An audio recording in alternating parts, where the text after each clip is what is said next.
guys, this is Savannah Warner, and for my final project I've decided to talk about the ways social media and technology affects family relationships. What got me interested in this specific subject is I found a research paper done by Sarah Lape, and she basically explains that as parents increase their screen time, the children also increase their screen time. I thought that idea was very interesting, and I became curious about all the other ways social media and entertainment have an effect, especially on children and families. There's a quote that Sarah Lape says in her article, and I'd like to read it. It says, "Most often technology can bring forth negative interaction or zero interaction between siblings, couples, or parent and children.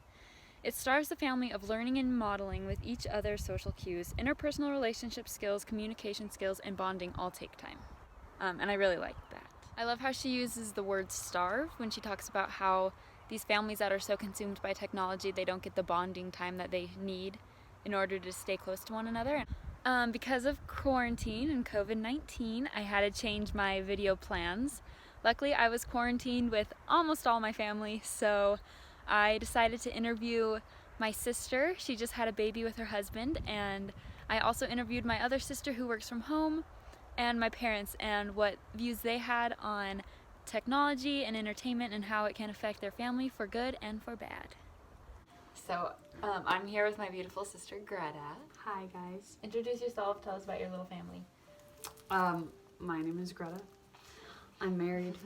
He's not here. My husband's in dental school. We live in California, but we're just visiting right now. And this is my little baby. His name is Winston, and he's 4 months old right now.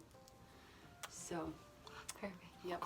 There you go. So we are going to be asking Greta questions about her thoughts on technology and screen time and her worries of raising a little boy in a crazy world. Okay. So here we go.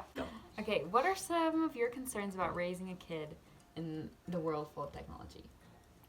I think that just like, because obviously he's only 4 months old, I just feel like I'm not really sure like what limits and restrictions that will work for him, you know?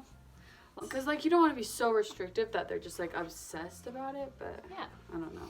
So. Makes sense. What are some of your rules you want to set with Win? Like, what are some basic rules that you want right now? Like maybe when he's a teenager, or right now, or when he's a teenager? that you know that you want right now. Oh. Yeah. I want all of my kids to give me their phones at 9 p.m. every night. That's a good one. Because I think that, like, it's not so much that I like want to stalk what they're doing on their phones, but like I just think it's like healthy to like not have your phone with you at night. Or like maybe like, like how old maybe he'll be when he gets a phone. I kind of want to just like get a phone that can only call and text for a when while. he's like in junior high and stuff like that. Then like maybe when he's in high school he can get a phone. But I think I'm gonna do like that thing where like he has to approve like the apps that he can download. Oh. Grandma's gonna take the baby because he just threw up everywhere. Okay. I think it's just important as parents to keep up to date with the social media that kids are using, so you know like what it actually entails, you know? Yeah. Anything else you'd like to say? Not really, just the fact that like I think I'm grateful to have like both Weston and that's my husband. He's not here right now. Yeah, to, you know, like slowly over time learn how it's gonna be when Win is older. Like in 10 years it's gonna be so different, and so just like taking it day by day. It's a good thing they come out as little babies and not 10-year-olds, because then you don't know what to do. Anyway, well, good luck. I am Ellie Wilson. I am Savannah's older sister, and I am an artist. It's really awesome. It's the best career ever if you want to be self-employed and poor. And she's very good at her job.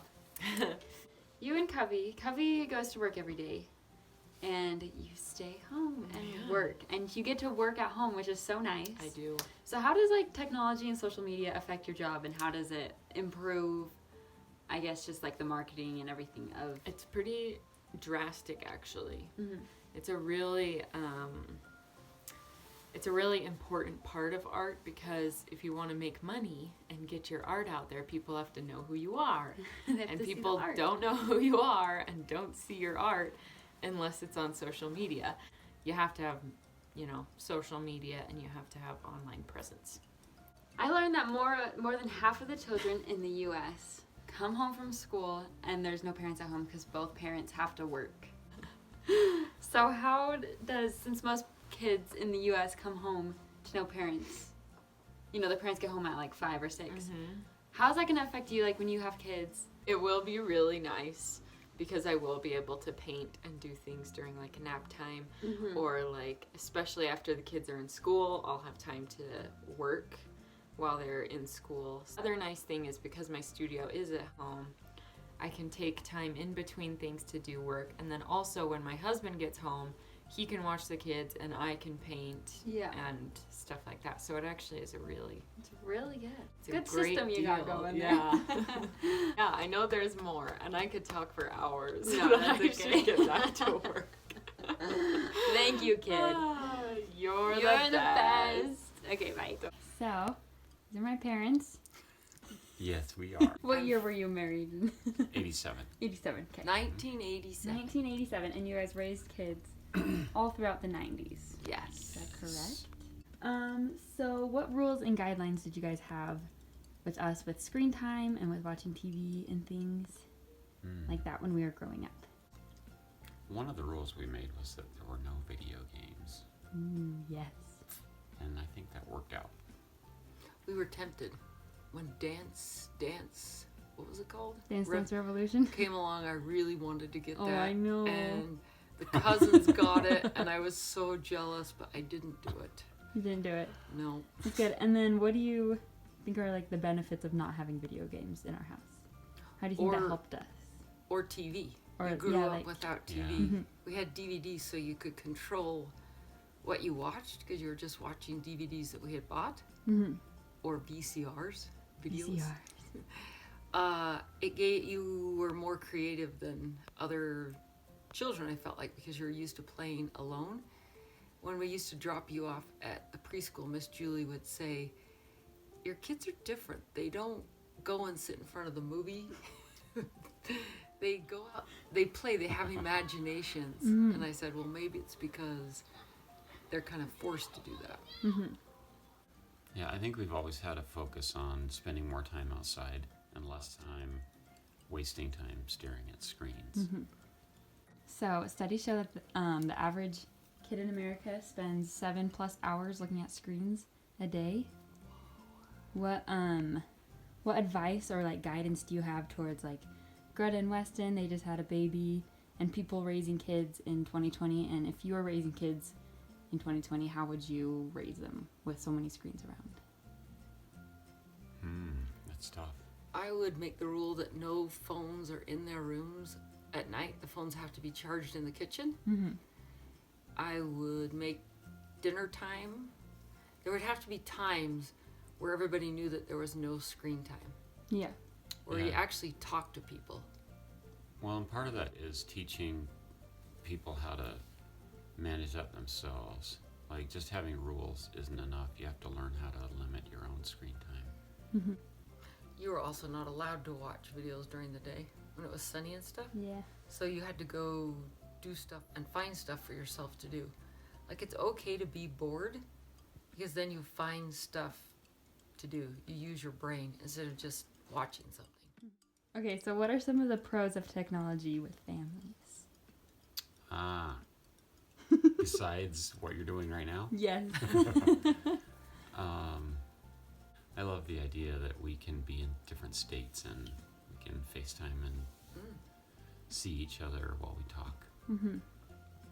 I also love the idea of like being able to talk during the day on Marco Polo. We're connected. We're more connected. When we were first married, there were no cell phones. Nobody even had them. And when you were a child, I think I had my first cell phone or something, but it's kind of ironic that they can be so helpful to connect us, and also they can disconnect us. That's funny. Okay, well, thank you. Okay. Love you. I'm still- I found an amazing peer-reviewed article called Pass the iPad, and it just talks about all the benefits that dinner time has for your family, for the parents, for the children, for everybody. In the Pass the iPad video, it specifically talks about how quality over quantity when it comes to spending time with your children. Quality time means, you know, being present, not being on your phone, focusing on the child and their needs. And quality time, which is basically just being in the same room as your child and not really paying attention to them. I'm gonna read you guys this quote from the Pass the iPad article. I love it. It says, positive parent-child interactions, including spending quality time together, talking about school, and providing encouragement, are not only the result of positive parenting practices and behaviors, but also result in improved child well-being across a variety of measures. The article goes on to talk about all the benefits that happen to a kid's emotional, mental, physical development when they have somebody that they can trust and somebody that they can open up to every night. And because we live in 2020, that one-on-one communication between parent and child has been diminishing because of social media and technology. It is so important for families to be able to talk openly with one another and express their opinions in a safe place. I hope that as we all move on with our lives, we will be able to be more mindful of the amount of time we are spending on social media, especially when we are surrounded by our friends and family. I hope that we will be able to remember that we can have fun with friends and family without having to worry about social media. And family time has always been so important to me. I grew up with a very close family, and as I get old, I hope that I'll be able to take some of the things that I learned from this class and use those skills towards raising my own kids. I am so grateful for this class, and yeah, I wish you all good luck. I don't know.